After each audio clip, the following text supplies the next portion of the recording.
जय माता रानी दोस्तों, आप सभी का बहुत बहुत स्वागत है आपके अपने चैनल राधा कृष्ण ऑफिशियल में। उम्मीद करती हूँ आप लोग बहुत अच्छे होंगे। तो ये बताने के लिए कमेंट बॉक्स में जय माता दी जरूर लिखेगा।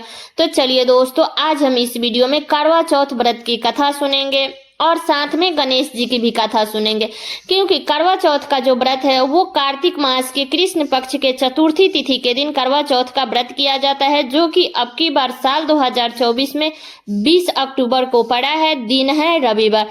तो चतुर्थी तिथि जो है वो गणेश जी को भी समर्पित है।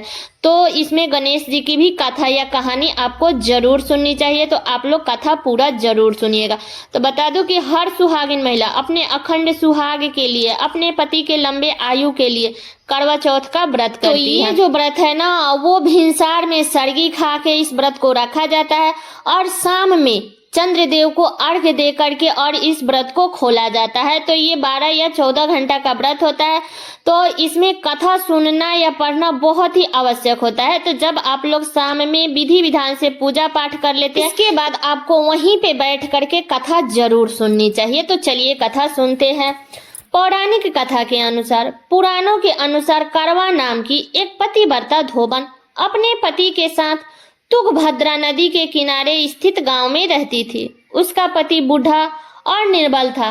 एक दिन जब वह नदी के किनारे कपड़े धो रहा था, अचानक एक मगरमच्छ वहां आया और धोबी के पैर अपने दांत में दबा करके यमलोक की ओर ले जाने लगा।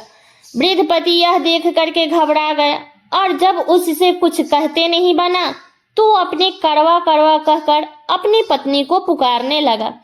तब पति की आवाज सुन करके धोबिन करवा नदी के पास पहुंची और अपने पति को मृत्यु के मुंह में ले जाते हुए देखकर मगरमच्छ को देखा।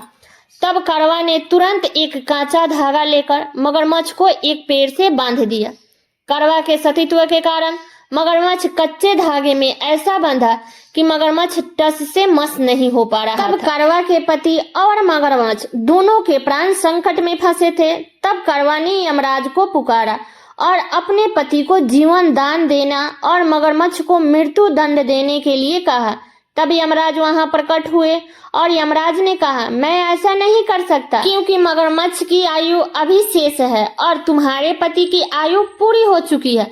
तब क्रोधित होकर करवा ने यमराज से कहा, अगर आपने ऐसा नहीं किया तो मैं आपको श्राप दे दूंगी। सती के श्राप से भयभीत होकर यमराज ने तुरंत मगरमच्छ को यमलोक भेज दिया और करवा के पति को जीवन दान दे दिया। तब से कार्तिक मास के कृष्ण पक्ष के चतुर्थी तिथि को करवा चौथ व्रत से प्रचलन हो गया, जिसे हर सुहागन महिला अपने अखंड सुहाग के लिए अपने पूरी भक्ति भाव के साथ में करवा माता की पूजा करती है, प्रार्थना करती है कि हे करवा माता, जैसे आपने अपने पति को मृत्यु के मुंह से वापस निकाल लाई, वैसे ही मेरे सुहाग की रक्षा करना और मुझे अखंड सुहागन रहने का आशीर्वाद दीजिएगा। तो एक साहूकार के 7 लड़के और एक लड़की थी। एक बार कार्तिक मास के कृष्ण पक्ष की चतुर्थी तिथि को सेठानी सहित उसकी 7 बहुएं और उसकी बेटी ने भी करवा चौथ का व्रत रखा।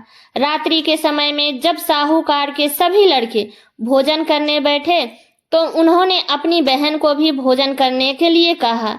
इस पर बहन ने कहा, भाई अभी चांद नहीं निकला है, चांद के निकलने पर ही उसे अर्घ्य देकर ही आज मैं भोजन करूंगी। साहूकार के बेटे अपनी बहन से बहुत प्रेम करते थे।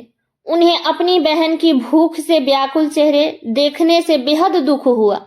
साहूकार के बेटे नगर के बाहर चले गए और एक पेड़ पर चढ़ करके अग्नि जला दी।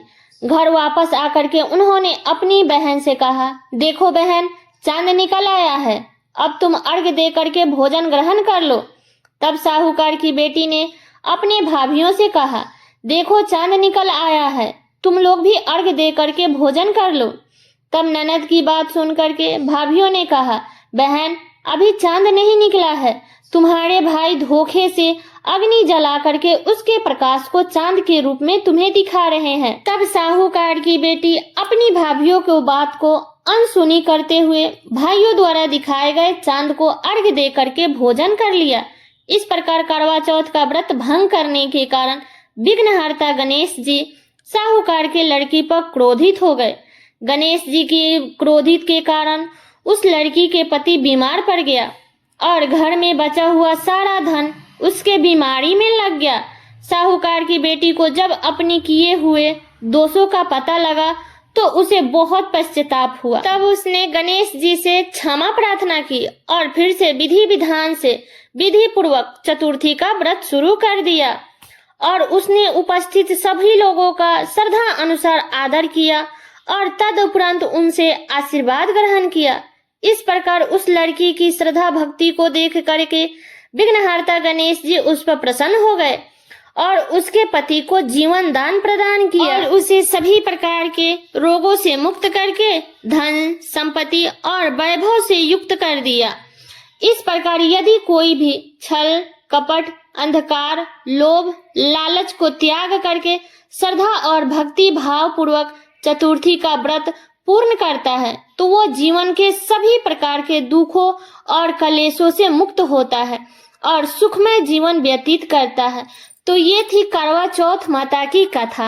अब चलिए सुनते हैं गणेश जी की कहानी। एक बार भगवान गणेश बाल रूप में चुटकी भर चावल और चम्मच में दूध लेकर धरती पर गए और सभी को खीर बनाने की प्रार्थना करने लगे। सभी लोग थोड़ा सा चावल देख करके हंसने लगता था। इस पर गणेश जी ने एक गरीब बुढ़िया से खीर बनाने के लिए कहा और बुढ़िया उनकी खीर बनाने के लिए तैयार भी हो गई। बुढ़िया ने एक भिगोना चूल्हे पर चढ़ा दिया। इस पर गणेश जी ने कहा कि तुम्हारे घर में सबसे बड़ा जो भगोना है उसे चूल्हा पर चढ़ाओ। तब बुढ़िया ने बाल लीला समझते हुए घर के सबसे बड़ा भगोना उसने चढ़ा दिया। अब क्या था, गणेश जी के जरा सा चावल पूरे बर्तन में भर गया। तब गणेश जी ने कहा, मैं नहाने जाता हूँ, तब तक मेरे लिए खीर तैयार रखना।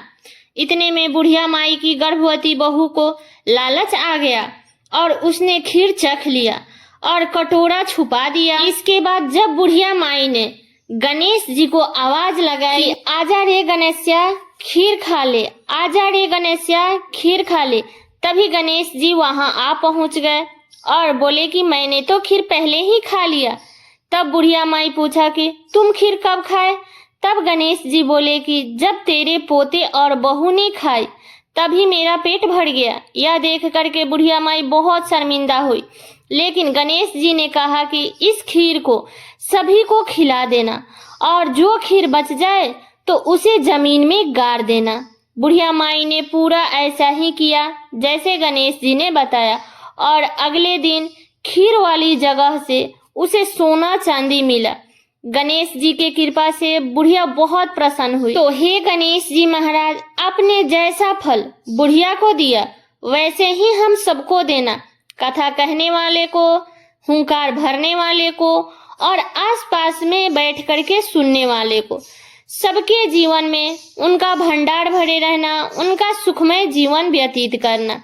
तो सब लोग बोलिए करवा चौथ महारानी की जय, गणेश जी महाराज की जय। तो ये थी करवा चौथ की कथा और गणेश जी महाराज की कथा। तो ये कथा मेरा यहीं तक का था। कैसा लगा ये कथा आप लोग कमेंट करके जरूर बताइएगा।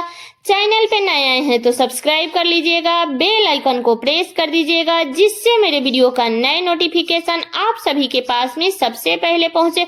और वीडियो को लाइक कर दीजिएगा क्योंकि आपके एक लाइक से मुझे बहुत ही मोटिवेट मिलता है। तो वीडियो को लाइक कर दीजिएगा और वीडियो को शेयर कर दीजिएगा ताकि हर कोई करवा चौथ व्रत के दिन कथा को सुन सके और उनका भी व्रत पूरा हो सके। तो चलिए दोस्तों, मिलती हूँ अगले वीडियो में किसी नए वीडियो के साथ में। तब तक के लिए नमस्कार।